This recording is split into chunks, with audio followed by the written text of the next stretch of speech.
I'll ask some of the simplest questions, but if I genuinely don't know it, how else I'm gonna find out? You're going to be popping, turn around, spinning it. Everybody going to like it. Glitter going to come out the code, everything. So just know that what's meant for you will always be for you.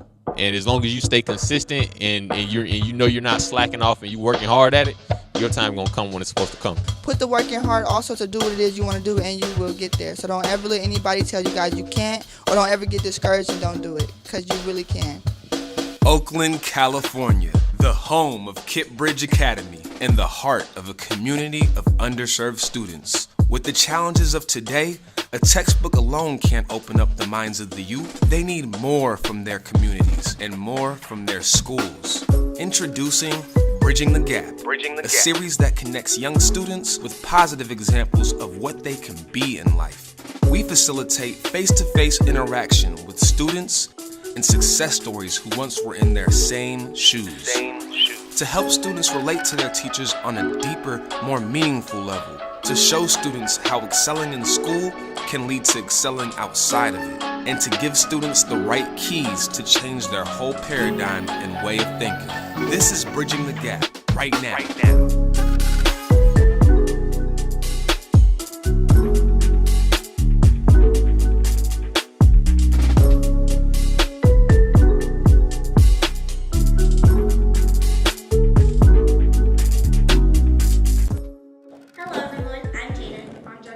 And this is Bridging the Gap. Today, we have our special guest. Will you guys please introduce yourself? How you doing? My name is Quentin, StayFly Thrash. I'm Ariel Mei.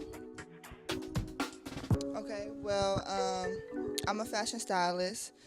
That's not what I do. That's what I do for a living, but I also have a full-time job as a receptionist. So I do that Monday through Friday, 8 to 5, and then after 5 to 9, I'm a wardrobe stylist. I do quite a lot. I got a lot of different hats I wear. I'm a wardrobe stylist as well. I'm also a fashion designer, so I design my own clothes. So like these pants I made, these are my pants that I designed. I'm also a celebrity barber, and I also model as well. Like a lot of kids, I was having trouble with my grades in school, and I was an athlete the whole time. I played basketball, football, and I ran track. So at one point, I ended up letting my grades slip, and as my punishment, my dad made me wear church clothes to school every day to embarrass me. But what it ended up doing for me is it gave me a chance to be able to use my creativity to kind of make my church clothes cool again. You know what I mean? So it got to the point where like everyone in school just started calling me church boy, and everyone just always knew me for like being fresh because I always had on dress shoes, ties, shirts, and stuff. And I did that for like a whole year of school, and it got to the point where it wasn't even weird anymore. It was just that's what everybody just expected. I always was into having my own style. Like I just really like clothes. I like colors. I used to be into trends, so like it was like a lot of different styles going on when I was in school, and it was changing. I always wanted to like be into it, but stand out just with my clothes. I really like to dress. And people always knew me for that, like me for my outfit. I won best dress in school, little things like that. And one of my friends, she always came to me like, "Can you dress me? Does this look cute? I'm going to a concert, whatever, whatever." And I would give her my opinion. My friend, she does music now, and she had a photo shoot. It was her first photo shoot ever, and she didn't know what to wear, so she contacted me like, "Can you give me an outfit to wear? I don't know what to wear."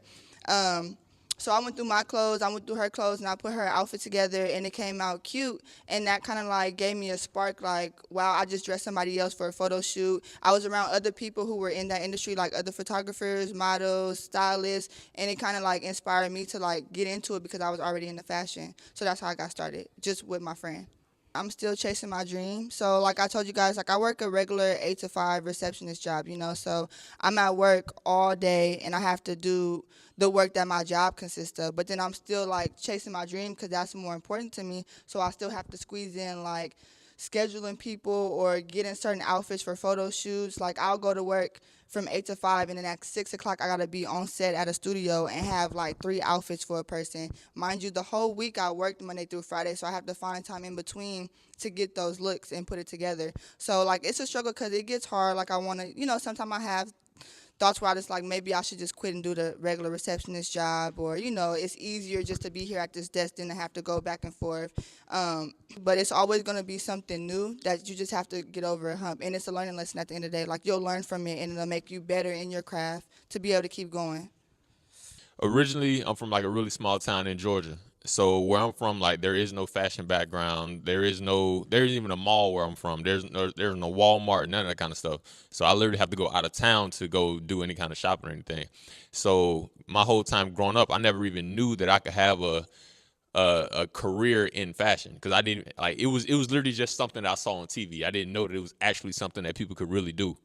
But so when I was young, around y'all's age, all I dreamed was sports. All I thought was sports. I played basketball, I ran track, I played football, I did all of that, all the way up to high school. I ended up getting a full scholarship to go to college to play football. So I went to college and I played football there. That didn't end up the way I thought it was going to end up. Like I thought I was going to the NFL and I thought I was going to be doing this and that. But luckily, when I was still in high school, I think I was in 10th grade, I started cutting hair.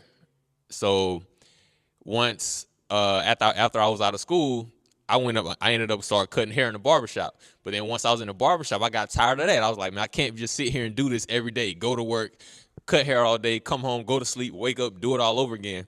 So I started just dreaming bigger, man. I started watching TV. So I'm watching music videos and I'm watching movies and I'm seeing all these celebrities and I'm like, I know whoever cutting Jay-Z's hair, whoever cutting Diddy's hair, whoever cutting all these cats' hair, I know they ain't getting paid $12 for a haircut like I was getting paid at the time. You know what I mean? So I ended up being able to make the decision to move to LA and I was able to start working with celebrities. So I was able to cut the French Montana's hair. I was able to cut the young Dolph's hair. And I was able to work with people like that. And I get paid a lot more to do a lot less work. I cut one person's hair in LA and I can make the same amount that I made in a whole day back in South Carolina while I was living at that time. So that was kind of part of my journey, and I couldn't even have thought about that. You know what I mean? It just I kind of had to like make that leap of faith and figure it out. You know what I mean? I had to make that leap of faith. But if I had never made the move to LA, I still wouldn't have known that those kind of things were able to be done. Especially when you work for yourself and you're an entrepreneur, you dictate how much you're going to work. You dictate how much money you can make. You dictate all of that stuff. So if you don't have a good work ethic and you end up slacking off or, you know what I'm saying, not really working that hard, I mean, it's going to show and you're not going to be able to work as consistently. You're not going to be able to make as much money as you want to make. Therefore, you won't be able to do the things that you want to do. You know what I mean? So if your work ethic is 100% all on you, you know what I'm saying? No one else is going to give you anything that you don't work for. If I don't work hard and put in the work, I'll never get there. Nobody will ever see the work I'm creating to be able to, so I can be able to get to those, like to style Jay-Z and all these other big people, maybe Beyonce, you know, because she was Jay-Z. But if I don't work hard to get there, then, you know, if I don't have a good work ethic, I'll never get there. If I get lazy or just give up or, you know, half do something, you won't reach your full potential.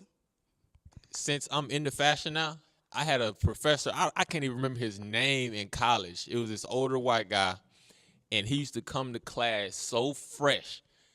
Like, I remember he used to always wear polo. He had polo sweaters, polo boots, you know what I'm saying, everything. And he was an older guy, and for him to have so much style, that sparked something in me. So not even what, like, he taught me, but, like, the influence that he had to just show me that you can still be an educated person and still be creative and be able to dress cool and do things like that. That spoke a lot to me. You know what I'm saying? Besides just what he could actually teach me in the class. And I think that's what I love, like being able to speak to kids like yourself, is to show you that, yeah, the education and stuff is important as well, but you can still be creative. You can still do the things that, you know what I'm saying, that you yearn to do or that you see other people do. You can still do that as well, besides just 100% what someone's teaching you out of a book. So that's the only professor I can think of that like really sparked something in me. Well, none of my teachers had style, so that wasn't me. But since he was saying that, one of my teachers that I thought of, it was my English class in college, and like I was kind of slacking off my work. I wouldn't turn my assignments in on time. Don't do that.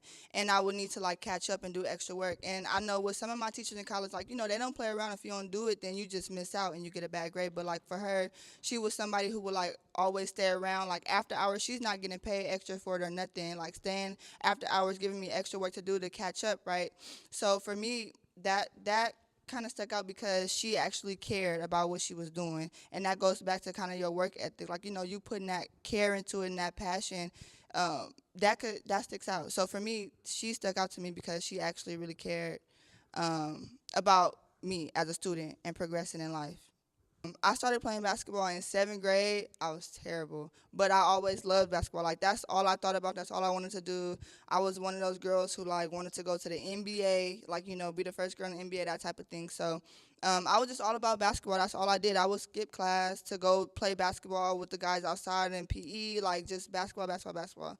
And then when I got to high school, I was still playing basketball. Like, for a very long time, what I'm doing now did not cross my mind. Like, I wanted to go to school for social work because I wanted to work with kids, work with child protecting services, and, like, be a social worker to help, protect kids and whatnot. So I was just going to school to pursue that and playing basketball.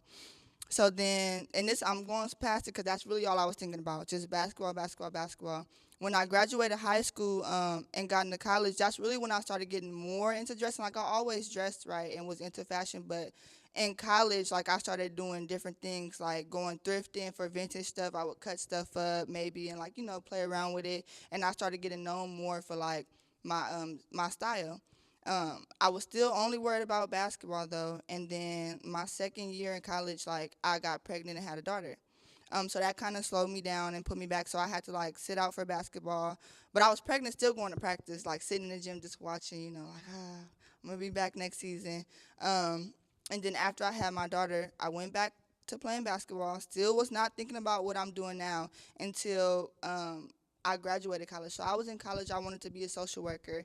Then I changed my mind and I wanted to do child development. Then I changed my mind again and wanted to do dental hygiene. And honestly, it's because I was just trying to find an easy way out. So I was making it harder on myself trying to find the easy way out by just trying to pursue something to get money right when I graduate. But it was nothing I really wanted to do. It was nothing I was going to love to do once I was done with school. I was always thinking, like, I don't want to be in school for so long. And then when I graduate, like, I don't make no money. So let me just find anything I could do just to make some money. And I wasn't thinking, like, let me find what it is that I really want to do that I'm going to be happy and be great at. So then when I graduated college, I was working a regular job. I was like, let me take a break from school. And that break kind of gave me time to think about what I wanted to do. And that's when my friend, started coming to me more about styling. And I started thinking, okay, maybe I should start pursuing that, but I just didn't know what route to go until my friend had the first photo shoot, like I said in the beginning, and I styled her. And from there on, I was just like, it's really that easy just to do whatever it is you want to do. All I did was style her, and that's what started me to doing what I'm doing now, and I've been very successful ever since. All I had to do was just do it. My daughter is really my motivation. Like, I do a lot for her. Like, before I would do things for me, like I wanted to play basketball so I could be big and just do, all these different things for me. Now I have to do it for her and me still, because without me, I can't take care of her. So she's my motivation. So I go a lot harder for her. I'm inspired by her. My motivation is from her. So she impacts it a lot. The fashion thing I never really saw as a route until I moved to actually let me go back. So when I was living in South Carolina before I moved to LA, and I started modeling. And because I dressed myself so well, the photographers that I was working with started asking me to help style their other photo shoots with other people because they couldn't dress as well. But I was fighting it the whole time because I didn't really want to do it because I didn't see it as being I didn't see it as being a job. It wasn't a market for me to be able to do it and make money with it. So I was kind of avoiding it.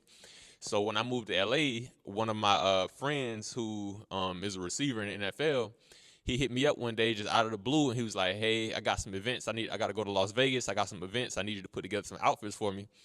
And I put together the looks. Everything went well, and ever since then, I just started calling myself a wardrobe stylist. And the fact that I dressed myself so well, people believed it. You know what I mean? I didn't have much to show people for, but the fact that I dressed myself so well, they believed it. You know what I mean? So therefore, they started trusting in me. I started gaining more clients that way. I actually met a few people that I kind of like basically interned up under, and they kind of brought me along and brought me onto jobs that they were doing. So I was able to work with a lot of different celebrities and things like that. And that's kind of how I got my foot in the door, like, as being a real stylist and, like, really, doing it as a career. I come from a really small town, so, like, we didn't have entrepreneurs and creatives be able to come to the school and talk to us about these type of things. So I felt like if I'd have had the chance to have people like myself come speak to me, there's no telling where I would have ended up or how much sooner I would have been able to be involved in the things I'm involved in now. When I was their age in middle school, I didn't really know what I wanted to do. I was an athlete, and that's all I knew. Basketball, football, that's pretty much all I really knew.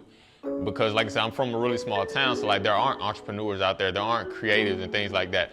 So all I knew was playing ball or being a rapper or something like that. So as I got older and I was able to move out of town and go to college, that's what opened me up to other things and being able to be out of my parents' household who just worked the same consistent job their whole life. You know what I mean? So being able to get out of my comfort zone is what showed me that there was other things out there.